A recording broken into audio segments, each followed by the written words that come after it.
आज बाड़ीतेई बानिये नेब काँचा जिरेर गुঁড়ো।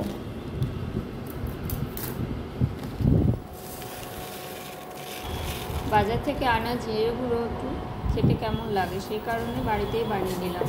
এটা রোদে দিলে হয়ে যায়, এখানে রোদ নেই, ওই কারণে আমি একটুখানি হালকা করে গরম করে নিচ্ছি। ভাজা জিরের গুঁড়ো নয়, এটা কাঁচা জিরের গুঁড়ো যেমন হয় ঠিক সেরকম হবে।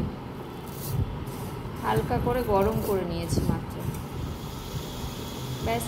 এবার মিক্সিতে দিয়ে দিলেই হয়ে গেল।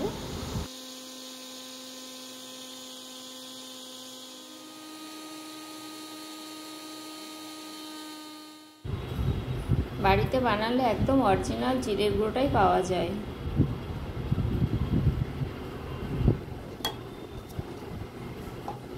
আমি তো এরকমভাবেই বানিয়ে নিই, কয়েক মিনিটের একটা কাজ। এই যে রেডি হয়ে গেল।